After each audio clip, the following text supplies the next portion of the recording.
Olá, estamos de volta e eu tenho certeza que você acertou a nossa interatividade. Na justificativa do projeto, o pesquisador apresenta as razões de ordem teórica e prática da pesquisa. Nenhum pesquisador vai tratar com escolhas íntimas nesse momento. Nenhum pesquisador, embora ele possa ter escolhido aquele objeto por razões de ordem pessoal. Então ele diz, eu trabalhei numa comunidade de pescadores, fui professor numa comunidade de pescadores e tenho vontade de estudar mais sobre como as crianças, filhas de pescadores que aprenderam em escolas, enfim, ele tem lá uma relação pessoal com aquilo, porque ele foi professor ou professora numa escola daquela modalidade ou naquela localidade. Mas as escolhas íntimas não cabem. E também razões de ordem técnica da escolha, não estão na justificativa do projeto, a compreensão dos erros também, por favor, né? O que se pretende é que o pesquisador não erre. E os resultados também não é lá, os resultados estão no relatório. Nós vamos estudar nesse bloco uma questão extremamente sensível, uma questão muito importante e que a cada dia mais assume relevância nas pesquisas que são realizadas no mundo em que nós vivemos. Nós vamos tratar dos aspectos éticos de pesquisa. Os aspectos éticos de pesquisa tiveram especial destaque, se tornaram um ponto fundamental na discussão sobre a pesquisa a partir da Segunda Grande Guerra Mundial, com experiências científicas feitas por médicos, por pesquisadores da área de biologia, que não respeitaram nenhum dos procedimentos mínimos de respeito ao outro ser humano, nenhum dos procedimentos elementares de respeito à dignidade da pessoa humana. Foram pesquisas científicas realizadas por pesquisadores, por profissionais que tinham conhecimento técnico adequado para fazer a pesquisa, mas a forma, o método utilizado passou longe do respeito à dignidade humana, passou longe do respeito aos seres humanos.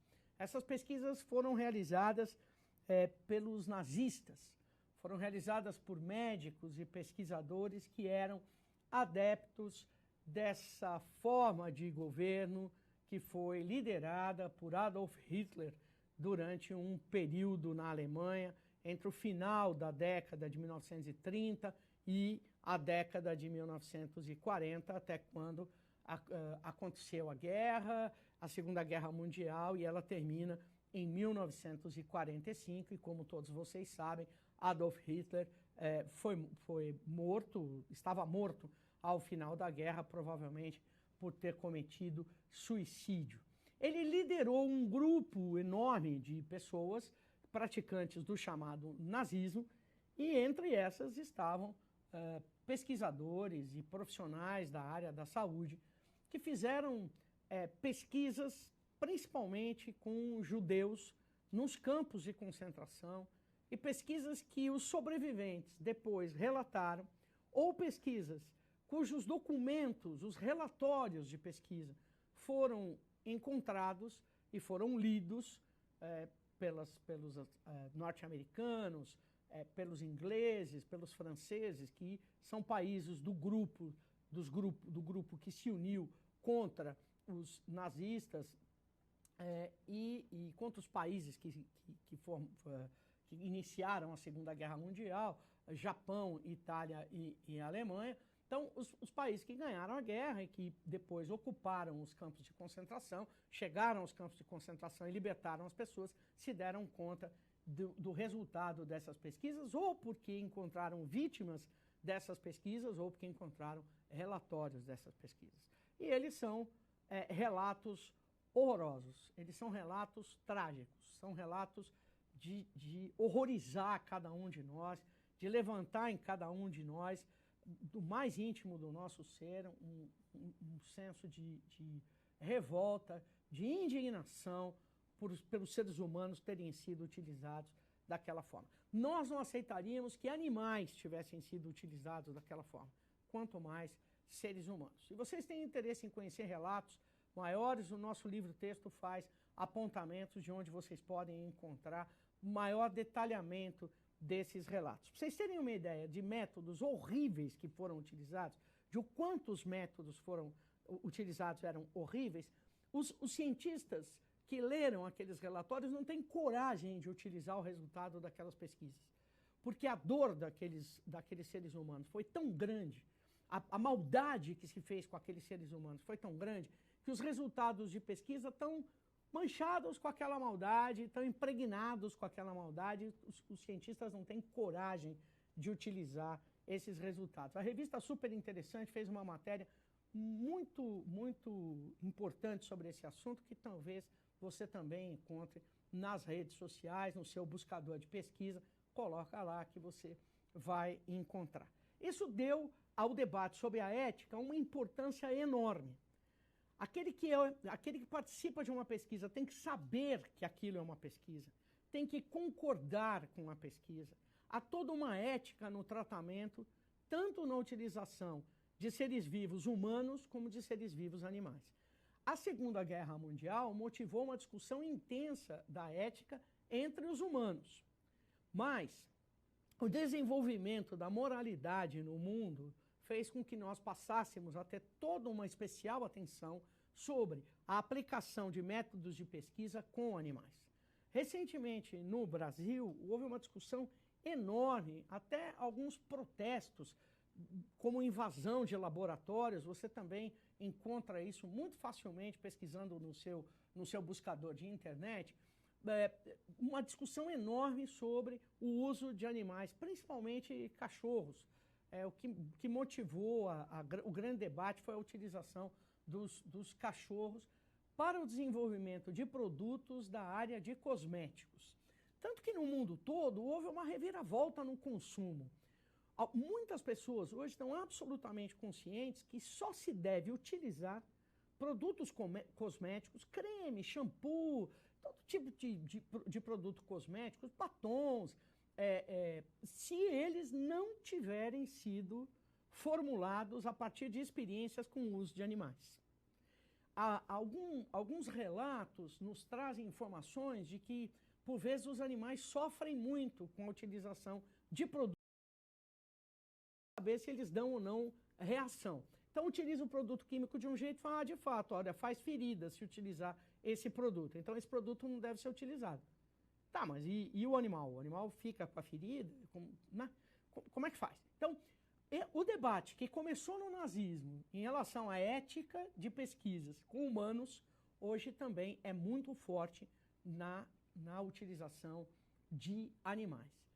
O debate ético é necessário em todas as esferas do conhecimento. Não há construção de conhecimento que possa ser feita sem o debate ético. O que dirá na pesquisa que utiliza seres vivos, sejam eles humanos ou animais. Então, acompanhe comigo aqui.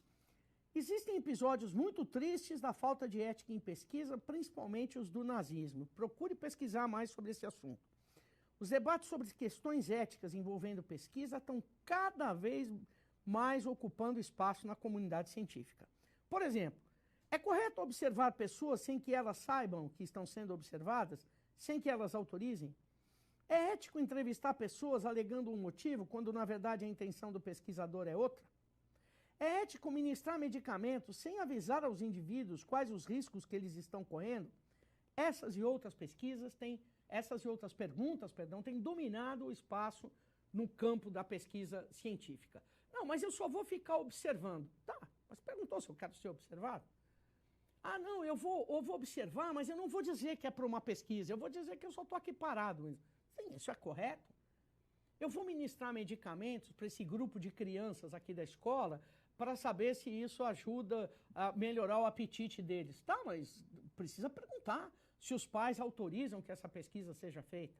Então, veja, há cada vez um maior cuidado no respeito à dignidade daqueles que vão compor, que vão fazer parte de um grupo de seres vivos que está sendo pesquisado.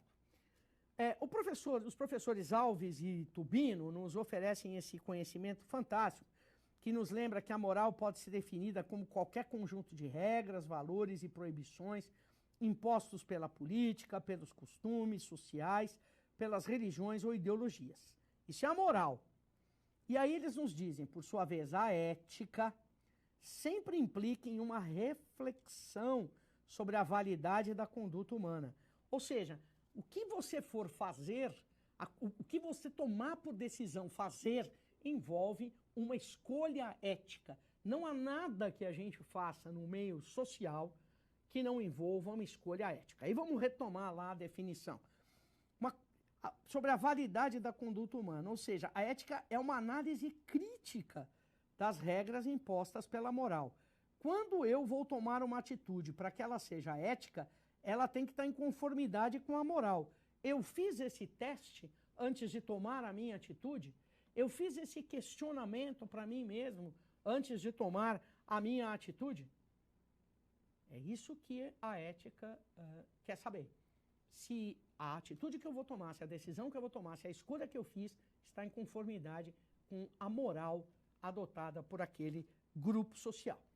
Os códigos de ética para as pesquisas com seres vivos têm 4 princípios por base, oriundos do corpo da ética médica. Aliás, foi a ética médica que ajudou a construção desses princípios. O primeiro é o princípio da não maleficência. A pesquisa não pode causar mal a ninguém. O princípio da beneficência, ela tem que estar sempre propícia à prática do bem, a ajudar a situação a se transformar numa situação melhor. O princípio da autonomia, ou seja, a parte tem que saber, a parte tem direito de decidir sobre aquele assunto. E o princípio da justiça, ou seja, a pesquisa tem que ser realizada com a informação precisa prestada para que haja justiça. Embora eles sejam genéricos, esses princípios dão bastante conta da solução dos conflitos. Toda e qualquer pesquisa com seres vivos que aconteça no ambiente acadêmico, no ambiente da universidade, deve ser previamente aprovada, deve ter autorização prévia. Essa autorização se dá mediante os esclarecimentos que o pesquisador faz em relação aos procedimentos que ele vai adotar, e todas as universidades têm um comitê de ética em pesquisa. É esse comitê que é composto por professores, por pesquisadores e por administradores da universidade, representantes da vice-reitoria, representantes da reitoria. Esse comitê, que é organizado livremente pela universidade, ela que decide como quer organizar o seu comitê, cada universidade organiza o seu, é esse comitê que aprova ou não aprova os projetos de pesquisa que utilizam seres vivos. Todas as universidades possuem comitê de pesquisa, todas as universidades possuem um código de ética para pesquisas científicas. E é importantíssimo que assim seja feito, assim como também os institutos de pesquisa possuem seus códigos de ética em pesquisa. Vamos ver o que nós sabemos sobre esse assunto? Acompanhe comigo. A ética em pesquisa científica com seres vivos. A. É necessária só no campo das ciências da saúde. B. Foi desrespeitada no passado, mas na atualidade isso não acontece. C. É aspecto relevante apenas nas universidades e não nas empresas privadas. D. É essencial para a realização de qualquer tipo de pesquisa. E. Está limitado ao âmbito das empresas privadas que visam ao lucro. Eu fico aqui ansiosa para você acertar e a gente volta já.